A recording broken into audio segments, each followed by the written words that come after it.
কি দিনকাল পড়ল রে বাবা, বাপের জন্মে শীতকালে এত বৃষ্টি দেখিনি।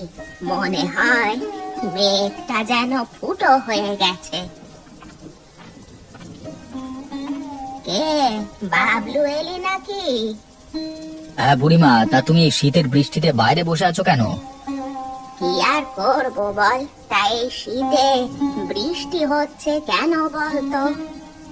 কি করে বলি বলো তো, প্রাকৃতিক দুর্যোগ কি কেউ আর আটকাতে পারে?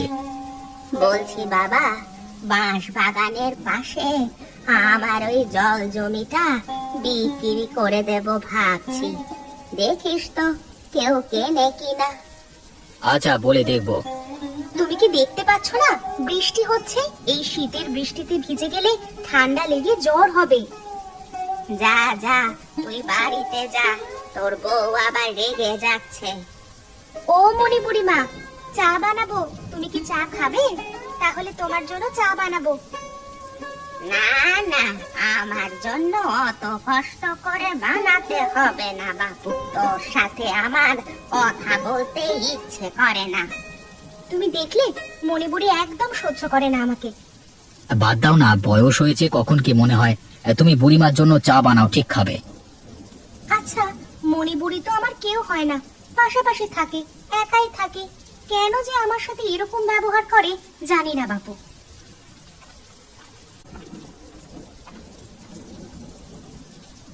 কি অবস্থা! বৃষ্টির জোরে এবছর আর ধানই ফলবে না, সব চারা গাছ পচে যাবে। কি করে সারা বছর চলবে জানি না, বউ বাচ্চাকে কি খেতে দেবো? আরে টোটন দা যে, তা এখানে বৃষ্টিতে কি করছো? ধান ক্ষেতের অবস্থা দেখো বাবলু, এবছর একটা ধানও ফলবে না। ফসল উঠবার মুখে ধান গাছ যদি জলে ডুবে যায় কি হবে? গ্রামে এবছর খাবারের হাহাকার পড়ে যাবে। শীতকালে এত বৃষ্টি আমি আমার জীবনে দেখিনি গো। তা তুমি কোথায় চললে এই বৃষ্টিতে? বাড়িতে কিছু বাজার নেই, ভাবলাম একটু বাজার করে নিয়ে আসি। যাবার পথে তোমাকে দেখলাম, তাই দাঁড়িয়ে গেলাম। তাহলে চলো, আমিও তোমার সাথে বাজারে যাই, আমারও কিছু কেনাকাটা আছে।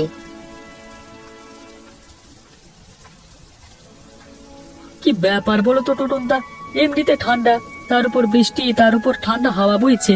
কয়েকদিন ধরে যা বৃষ্টি হচ্ছে, এ তো বন্যা হয়ে যাবে। কি আর করা যাবে দিনু? কপালে যা আছে তাই হবে। তাহলে আজকে বিকেলে সবাই আমার বাড়িতে এসো, এই শীতে আর বৃষ্টিতে চায়ের আড্ডা আর তাস খেলা হবে, কি বলো? হ্যাঁ, আমাদের গ্রাম এখন বিপদের মুখে। নদীর পার ভেঙে গেলেই বন্যা, প্রাণ হারাতে পারে অনেকেই। কিন্তু এই বৃষ্টিতে বাঁধ মেরামত করা সম্ভব নয়। আরে মণিপুরি যে কোথায় যাবে জাল নিয়ে? এই বৃষ্টিতে নদীতে একটু জাল টানতে এসেছি। বৃষ্টিতে যদি কিছু নদীর মাছ পাওয়া যায়, তাহলে আলু টমেটো দিয়ে গায়ে গায়ে কষে মাছের ঝাল দিয়ে এই ঠান্ডায় বেশ আরাম করে ভাত খাবো। সত্যি মণিপুরি, তোমার মাছ খাওয়ার শখকে স্যালুট জানাই। বাঁচবে কিভাবে সেটা আগে দেখো। আরে হরেন, এই মনি বুড়ি এত সহজে মরবে না, 100 বছর পূরণ করেই মরবো। ওপরওয়ালা তোমার সেই ইচ্ছে পূরণ করুক, এটাই প্রার্থনা করি। ও মা, সে কি গো, বন্যা হয়ে গেলে থাকবো কোথায়? সেটাই তো বলছি, মাছ না ধরে এখন পটলা পুটলি বেঁধে উঁচু বাড়ি যাদের আছে সেখানে যেতে হবে। হরেন কাকা, গ্রামের দক্ষিণের নদীর বাঁধ ভেঙে গ্রামের ভেতরে জল ঢোকা শুরু হয়েছে, বন্যা কেউ আটকাতে পারবে না। এই তো দেখো, এখানে বাঁধ ভাঙতে আর বেশি বাকি নেই। চলো চলো, সকলকে খবর দিতে হবে, নিরাপদ জায়গায় চলে যেতে হবে।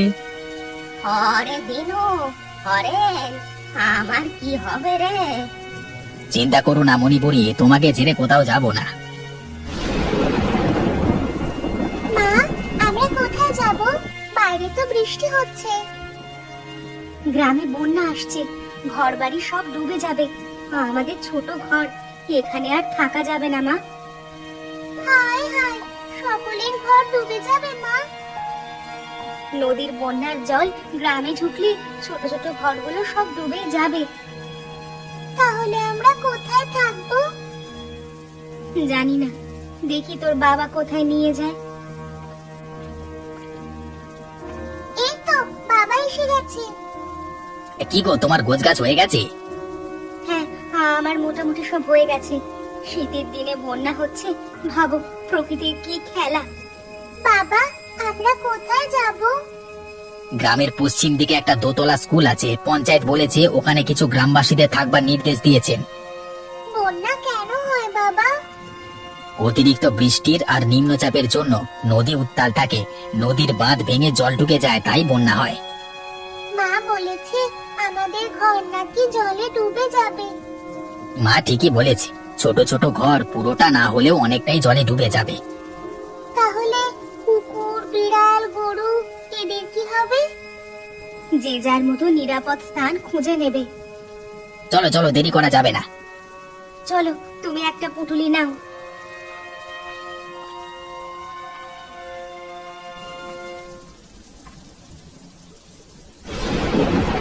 বাবা ঠান্ডা লাগছে? খুব শীত পড়েছে, জমিয়ে ঠান্ডা পড়েছে, কাশিরা হচ্ছে। শীতের সময় বৃষ্টি আমি কোনোদিন দেখিনি বাবা।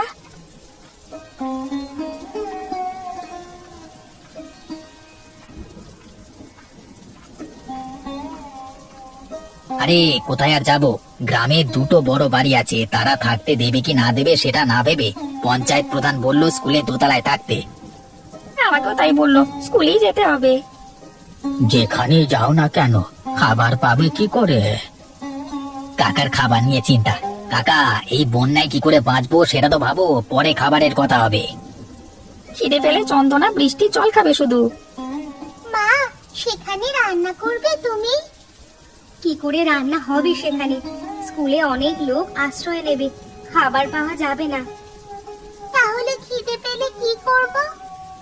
তাহলে তো ওখানে কিছুই খাবার পাওয়া যাবে না, তাই না? প্রধানকে বলো, বন্যার সময় গ্রামের মানুষ খাবে কি? প্রধান তো আমাদের রক্ষাকর্তা। এই দুর্যোগের দিনে কেউ কারণ নয় কাকা, নিজের প্রাণ নিজেদেরকেই রক্ষা করতে হবে। আচ্ছা কাকা, তুমি এর আগে কখনো বন্যা দেখেছো?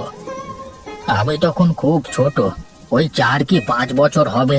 তখন একবার নদীর জল গ্রামে ঢুকে বন্যা হয়েছিল, প্রায় ঘরবাড়ি জলের তলায় তলিয়ে গিয়েছিল। মা, বন্যা কোথায়? এখনো আসছে না তো? বোকা মেয়ে, বন্যা না হলেই মঙ্গল, আর তুই বন্যা দেখতে ইচ্ছে প্রকাশ করছিস?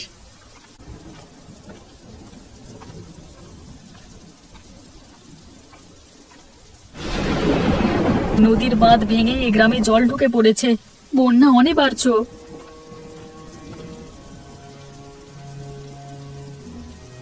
ও মণিপুরি, কি করছো গো? বন্যা আসছে, বুড়িমা পালাও পালাও। বল দিনু, কি হয়েছে? আরে বুড়িমা, বন্যা আসছে, বন্যা তোমাকে সহ তোমার ঘরবাড়ি সব ভাসিয়ে নিয়ে যাবে, অন্য কোথাও চলে যাও। সব বাজে কথা। বন্যা হয়েছিল অনেক বছর আগে, তোদের তখন জন্মই হয়নি। এই সামান্য বৃষ্টিতে বাঁধ যদি ভেঙে যায়, গ্রামে একটু না হয় জল ঢুকবে, তাতে এত ভয়ের কি আছে? হ্যাঁ, ঠিক আছে, তুমি তোমার ঘরে থাকো, আমি যাই, বউ বাচ্চাকে বাঁচাতে হবে, ওদের স্কুল ঘরে তুলতে হবে।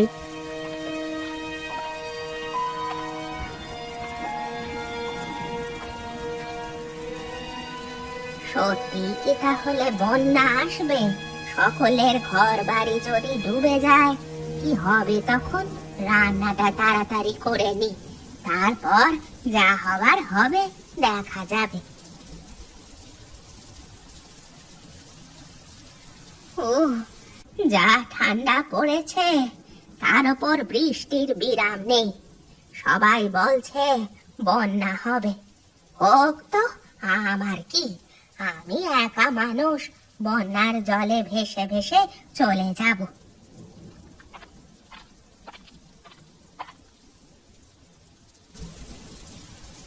বুড়িমা, ও বুড়িমা, বুড়িমা। কে রে, এই ঠান্ডায় ডাকিস? বুড়িমা, আমি কণিকা, একটু দরজা খোলো।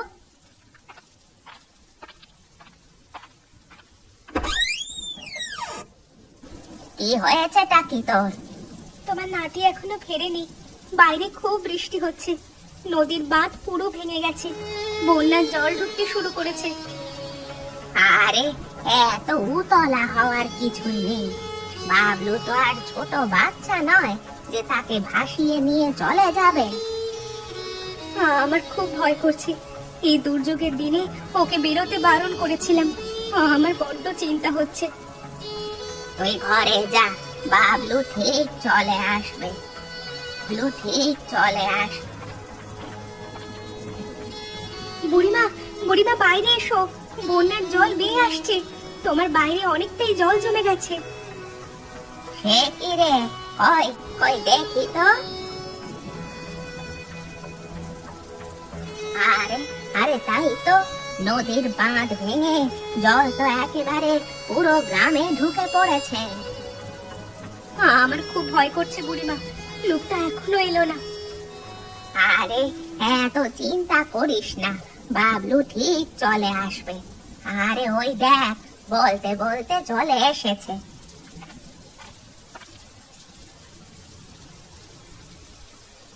কোথায় ছিলে এতক্ষণ? ভীষণ চিন্তায় ছিলাম আমি। বুড়িমা, তুমি তোমার জিনিসপত্র নিয়ে আমার বাড়িতে চলে এসো, তাড়াতাড়ি এসো। হ্যাঁ বুড়িমা, চলে এসো। আমাদের বাড়ির দোতলাতে চলে যাব, তাও একটু উঁচুতে আছে। হ্যাঁ, তাই তোমার বাড়িতেই আশ্রয় নিই চলো, আর উপায় নেই। কি অবস্থা, কত জল জমে গেছে।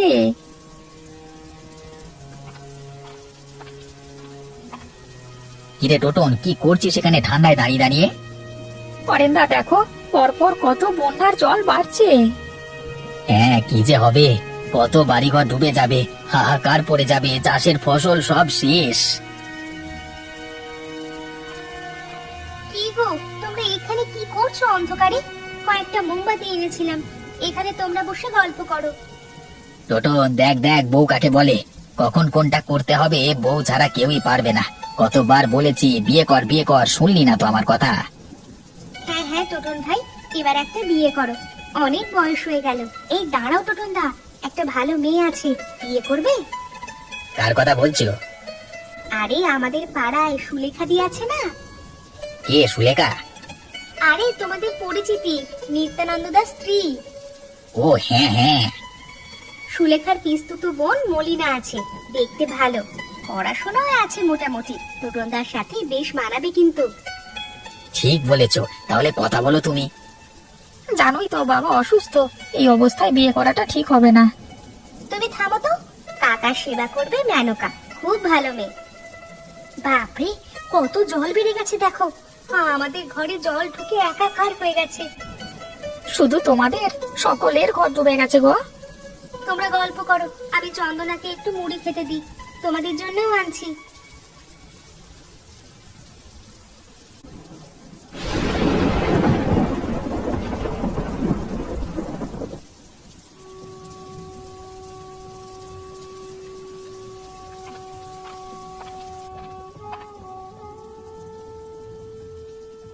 আমার বাড়িটা পুরো জলের তলায়, সব জিনিসপত্র একেবারে জলে ডুবে গেছে রে কণিকা, মনটা ভালো নেই। কি আর করবে বলো, প্রাকৃতিক দুর্যোগের কাছে কারোর হাত নেই। অত কিছু না ভেবে রাত্রে রুটি বানাবো, খেয়ে সারা রাত বন্যা দেখো, লেপ কম্বল গায়ে দিয়ে। শেষমেশ তোর হাতে খাবার খেতেই হচ্ছে। আমার উপর তোমার এত রাগ কেন? এখনো পর্যন্ত নাতি নাতনির মুখটাই দেখলাম না, রাগ হবে না? হবে হবে, অপেক্ষা করো। কি খবর বুড়িমা, কিরকম বন্যা উপভোগ করছো?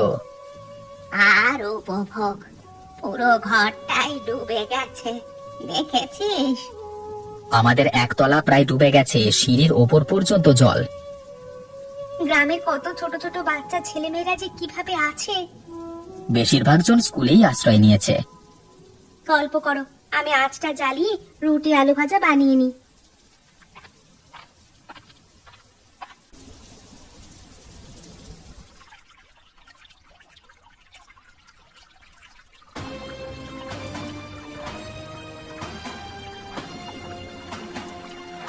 আরে আরে, তুমি এভাবে দৌড়চ্ছ কেন?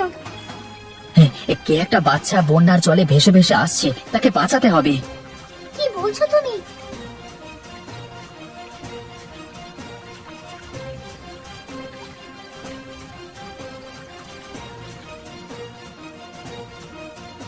তুমি হরেন্দার মেয়ে না? হ্যাঁ কাকু, তুই এভাবে ভেসে এলি কি করে? আমি সকালে বন্যা দেখতে একটু জলে নেমেছিলাম, ঢেউ এসে আমাকে ভাসিয়ে নিয়ে গেল। হ্যাঁ করছি, তুই এভাবে জলে নেমে গিয়েছিলিস কেন? জানিস না বন্যা হয়েছে? কাকিমা, আমি জলে নামিনি, একটুখানি জলে হাত দিয়েছিলাম, পা ফসকে জলে পড়ে গেছি। আরে তোর বাবা মা তোকে জলে নামতে দিল কেন? লক্ষ্য রাখতে পারে না? মা বকা দেবে বলে আমি লুকিয়ে লুকিয়ে নেমেছিলাম। এটা তুই একদম ঠিক করিসনি। বন্যার কত জল দেখতে পাস না? পুরো ঘর বাড়ি ডুবে গেছে। কাকু না থাকলে কি হতো বলতো? কিন্তু কণিকা, হরেন্দার মেয়ে যে আমাদের কাছে আছে ওরা জানবে কি করে? ওরা তো খুব চিন্তা করবে। চন্দনা সুস্থ, এটাই যথেষ্ট, পরে দেখা যাবে। চন্দনা, চন্দনা, তুই কোথায় আছিস? তোকে যে দেখতে পাচ্ছি না।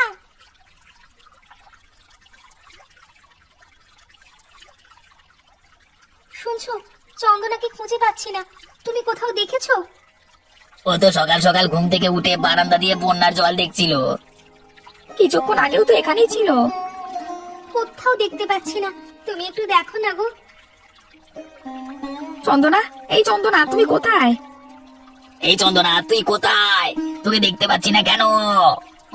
হরেন্দা, তোমার মেয়েকে তো কোথাও দেখতে পেলাম না। সিঁড়ি দিয়ে নেমে আবার জলে নেমে যায়নি তো? চন্দনা, এই চন্দনা। এই চন্দনা যদি জলেও নামে তাহলে কিন্তু সাঁতার জানে, সাঁতার কেটে আবার ফিরে আসতে পারতো। তাছাড়া এই ঠান্ডায় জলে নামবার সাহস পাবে না। সাঁতার জানলেও হরেন্দা, জলের স্রোত আছে ভালোই, স্রোতের টানে এদিক সেদিক চলে যাওয়ার সম্ভাবনা থাকে। স্রোতটা কিন্তু এই দিকেই যাচ্ছে, দেখ। চল তো ওই দিকটা একটু গিয়ে দেখি। একে তো কনকনে শীত, তার উপর এক গলা জলে থাকা। চলো চলো ওই দিকটা দেখি।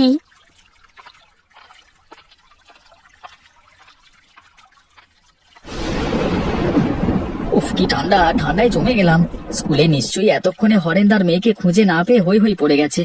আমাদের বাড়িতে আছে এটা না জানালে হরেন্দার বৌদি তাদের মেয়েকে দেখতে না পেয়ে পাগল হয়ে যাবে। চন্দনা, এই চন্দনা। এই চন্দনা, কোথায় তুই?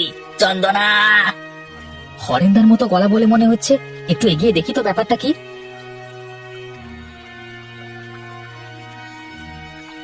হরেন্দা, ওই দেখো চন্দনার চাদর। হ্যাঁ, এটা তো আমার মেয়ের চাদর। তাহলে চন্দনা এইদিকে এসেছে স্রোতের টানে। সেটাই হবে, কোনো সন্দেহ নেই। আমি সকালে এই চাদরটা চন্দনার গায়ে দেখেছিলাম। কি ব্যাপার, তোমরা এক গলা বন্যার এই ঠান্ডা জলে কোথায় যাবে? আরে বাবলু, সকাল থেকে আমার মেয়ে চন্দনাকে খুঁজে পাচ্ছি না। এই দেখ, এখানেও চাদরটা পাওয়া গেছে। এত ঠান্ডায় একটা ছোট মেয়ে কখনো জলে নামতে পারে? আমরা সকাল থেকে পুরো স্কুলে খুঁজেছি, কোথাও পাইনি। সেই জন্যই তো আমরা জলে নেমে খুঁজতে বেরিয়েছি। হরেন্দা, এইভাবে দায়িত্ব জ্ঞানহীন কাজ করবে না। যে কোনো দিন বিপদ ঘটতে পারে। আজকে চন্দনা সাঁতার জানতো বলে স্রোতে ভেসে ভেসে চলে আসতে পেরেছে। যে কোনো সময় বিপদ ঘটে যেতে পারে। চন্দনাকে আমি আমার ঘরের উপর থেকে জানালা দিয়ে দেখতে পাই, ও জলে ভেসে ভেসে আসছে। কোনো রকমে ওকে জল থেকে তুলে আমার বাড়িতে রেখেছি। বাবলু, তোকে যে আমি কি বলে ধন্যবাদ দেবো বুঝতে পারছি না। আমার অনেক বড় ভুল হয়ে গেছে, অনেক শিক্ষা পেয়েছি। তুমি আমার মেয়ের জীবন বাঁচিয়েছো। সৃষ্টিকর্তা তোমার অনেক মঙ্গল করুক, অনেক ভালো করুক। ঠিক আছে হরেন্দা, টোটন, তোমরা তাহলে স্কুলে ফিরে যাও। কষ্ট করে আমি বাড়ি ফিরে যাই। বন্যার জল কমলে তোমার মেয়েকে নিয়ে যেও।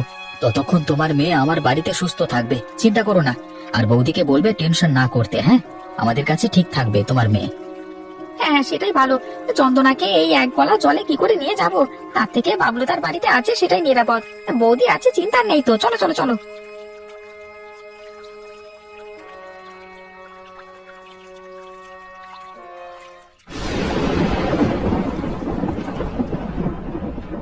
কি করছিস? বুড়িমা, আমি বন্যার জল দেখছি। কত ঘর বাড়ি ডুবে গেছে, কত কিছু ভেসে গেছে, সব নষ্ট হয়ে গেছে।